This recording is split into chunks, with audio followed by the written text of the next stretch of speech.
The era of the Wii Remote is now firmly behind us, and it has been for quite some time. I'm a little late making this video. This is something that I'm super sad about, as for the last decade or so, I've been performing with a Wii Remote strapped to my instrument so that I can use its fantastic set of buttons and accelerometers to control a variety of audio and MIDI effects, and use them expressively in my playing without ever taking my hands off of my instrument.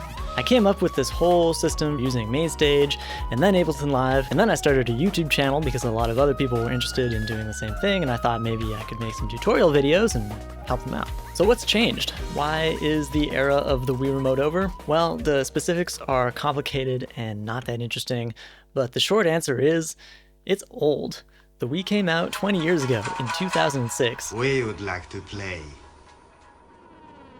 And the Bluetooth technology that the Wii Remote uses to connect to other devices is just not the same anymore. Bluetooth has changed a lot since then. The last version of macOS that you can connect a Wii Remote to is macOS Big Sur, and 5 years ago, in 2021, macOS Monterey finally stopped supporting the version of Bluetooth that the Wii Remote uses. So for the past 5 years, I've kept my old laptop on macOS Big Sur so that I could use it for live performances, but I know this is unsustainable. All of the music software that I use isn't going to keep supporting macOS Big Sur forever, if it even still does. So a few months ago, I decided that it's finally time to find a replacement for my good old Wii Remote.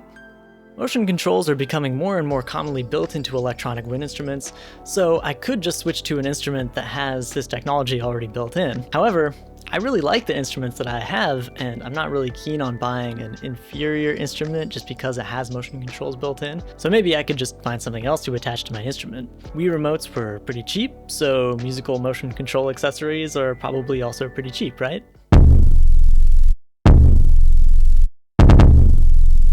Not so much. Hold on, what about using a newer Nintendo controller like the Joy-Con? Well, that would have been ideal, but unfortunately, while you can connect these to your computer, the only information that the controller will send is the button pushes. It won't send any of the motion control data. So, running out of options, I turned to something that I hope to avoid in hopes that maybe I could make it work. Now, I'm typically an Android kind of guy, but a few years back, I bought a couple of iPhones at a yard sale for $20 each, mostly just that I could use them as cheap cameras. But I was thinking, iPhones, like Wii Remotes, have accelerometers built in, so maybe there's a way that I could use them. Well, it turns out I'm far from the first person to think of this, and there are even a few apps on the App Store that facilitate this sort of thing.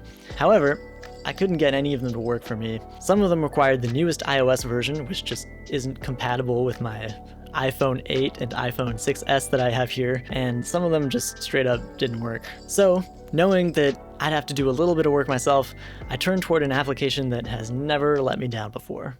TOSCEWI. So I've been using TouchOSC for a few years now for a pretty specific purpose, which is to emulate motorized faders so that I could have an easier time writing automation while mixing. There are a lot of things that I really appreciate about TouchOSC, but two of the main ones are, one, it's cross-platform, so it works on both iOS and Android, and two, it still works on extremely old devices. For example, I mostly run my TouchOSC virtual fader system on this third generation iPad that is nearly 14 years old at this point. It's running iOS 9, that's like 10 iOS versions out of date, and it still works. The other advantage, of course, is that you can use TouchOSC to create whatever sort of touchscreen control surface you want. Some people have created some really elaborate things, but all I really need to do is make something with a few buttons that will also transmit accelerometer data. So I did, and it looks like this.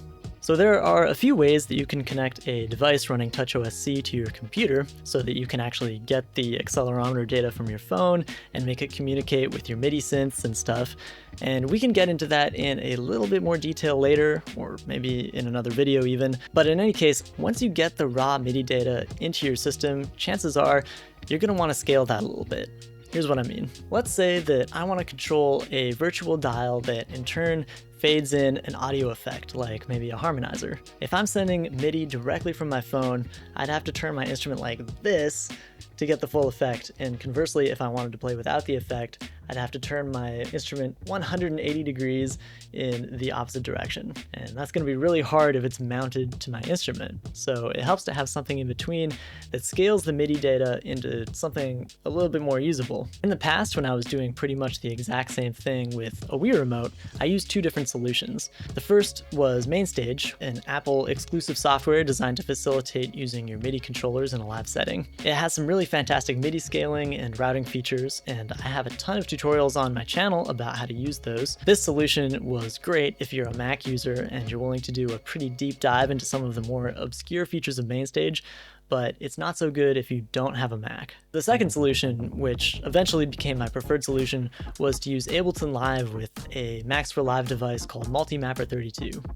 This is great if you can't or don't want to use MainStage, or if you already use Ableton Live Suite for music production, but if you're not already an Ableton Live user, getting Ableton Live Suite, which is the full version with Max for Live integration, is kind of an expensive commitment. So I decided to try and make a new solution, something which would be cheaper, more accessible, easier to set up and use, and ideally cross-platform, so you could use it on both Mac and Windows. So after a couple of weeks of hard work and research, I created my own app for this called TOSCEWI. It's a dumb name, and I'm sorry, but otherwise, I'm pretty proud of it. There's a Windows and a Mac version, and they're both compatible with any MIDI-enabled software that you use to make music, including DAWs like Ableton Live, Reaper, Cubase, Logic Pro, and also synthesizer applications like Vital, Surge, you name it. It'll be available for download on my Ko-Fi page soon, if it's not already there. I'm not sure what the price is going to be yet, but I promise you it will be cheaper than the Wave Ring. So what does it do? Essentially, it takes the accelerometer and button push data from the TouchOS control surface, and it turns it into useful MIDI data according to the parameters that you set up in the app. Let's check it out. So this is it. This is the app. It's ugly, but it does the job. I'm going to do another video that goes more in depth about installation and setup. It's pretty straightforward, but for now, I'll give you a brief overview of the UI and show you how it works. The first thing that you might notice is that it roughly resembles the TouchOS control surface that I'm using on my phone. We have the horizontal bar at the top that represents the rolling motion, and we have the vertical bar on the bottom that represents the tilting motion. And yeah, as you can see, I've mounted my phone on my new rad for this demonstration. To the left and right of the vertical bar, just like on the phone, there are 6 buttons, which are, of course, also customizable, and we'll talk about those a little bit more later. Back to the motion control side of things, on either side of the tilt and roll readout, we have tools that allows you to set the minimum and maximum ranges of both of these bars, which essentially means you can limit the range of motion that you have to use to trigger or fade in the effect that you want. This is the scaling thing that I was talking about earlier. Basically, this just makes it so that you can use subtle movements during your performance rather than needing to contort your whole body just so that you can fade in a little bit of an audio effect. For the left and right rolling motion, our little line here needs to leave this center zone, represented by this rectangle up top, in order to start sending MIDI data. This is basically a dead zone that allows you to have a little bit of natural movement, meaning you don't have to be absolutely rigidly still to avoid accidentally triggering an effect. Once the line leaves the center zone, it starts sending MIDI data from 1 to 127 based on how close it is to the maximum point, which is represented by this little triangle on the bottom here. You can see the current value being sent in this box here, as well as the MIDI CC number that you're using over here. So for example, let's say we want to map a leftwards roll to an audio effect.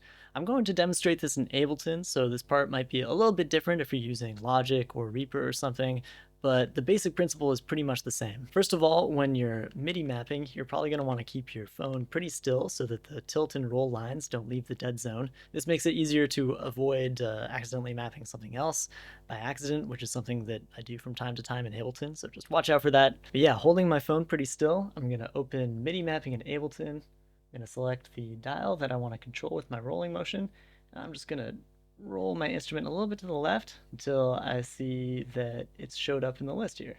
So now we can exit MIDI mapping mode, and then we can fine-tune the gesture using TOSCEWI. So I actually already have this set up the way that I like it, But let's just pretend that I want to change the dead zone so that I have a little bit more freedom of movement. So there's actually two ways to change the center dead zone. And if you have linked enabled, then you can just use the linked minimum dial to symmetrically change it for both sides. So I'll just make it a little bit wider than it was originally, maybe something about there. And then to change the maximum, you can just click and drag the arrows. And again, you can use the linked maximum button if you want to do this symmetrically, but if you want to do it asymmetrically, which could be handy if your phone is mounted on your instrument at a bit of an angle, then you can just click and drag the arrows. So I'll drag this arrow a little bit to the left and give myself a lot more range of motion to control this harmonizer.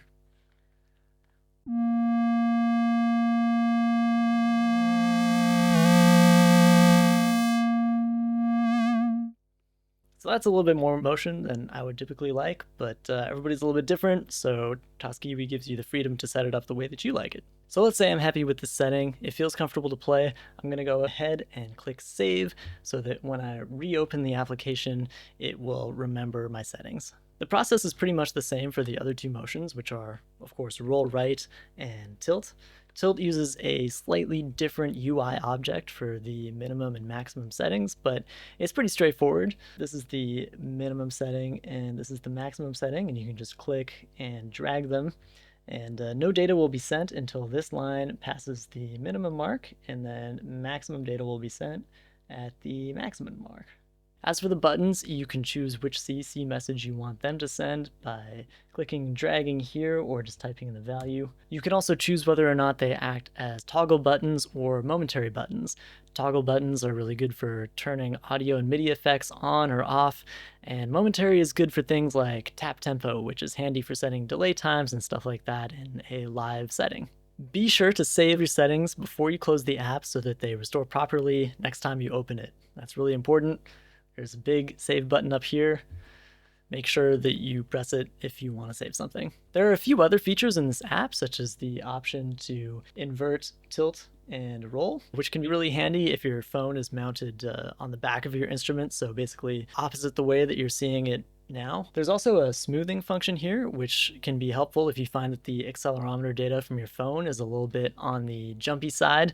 Just be careful not to turn it too high, as you might find that it makes the motion controls a little slow to respond. I typically have it on 3 if I'm using a wired connection from my phone, but if I'm using it wirelessly like I am for this demo, then having it a little bit higher on 5 or 6 can just make things sound a little bit more smoother. By the way, TOSCEWI doesn't send any information back to your phone, so things like the smoothing setting, the effect of that will only be visible on the TOSCEWI UI and not on your phone's UI. And same for things like buttons, like if a toggle button is active, you'll be able to see it on the TOSCEWI UI, but not on your phone's UI. Finally, and perhaps most importantly, you can set the MIDI input and output by double-clicking on the MIDI in and MIDI out buttons over here on the top. The MIDI out box is going to default to from TOSCEWI 1, and you'll probably never need to change that. For the MIDI in box, just select the connection that your phone is using with your computer. For me right now, that's network session 1. But if I was connected with a wire, it would probably say something like my iPhone. Again, I'll cover this in more detail in the setup and installation video, which will be coming soon. Link in the description. So is this as good as the Wii Remote was? Well, not quite. Honestly, I still prefer the Wii Remote for a few reasons. The first is that I much prefer tactile buttons to touchscreen buttons. I could use the Wii Remote with my eyes closed, and I'm not sure if I'll be able to do the same thing with my iPhone. Maybe someday.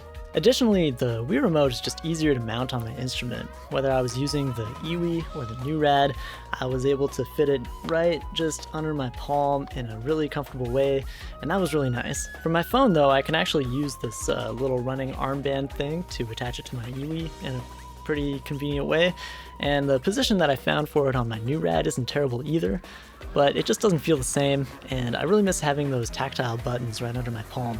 What's more, the Wii Remote was just so simple, you know? Like, it does what it does. It doesn't have any files or apps that you need to load onto it.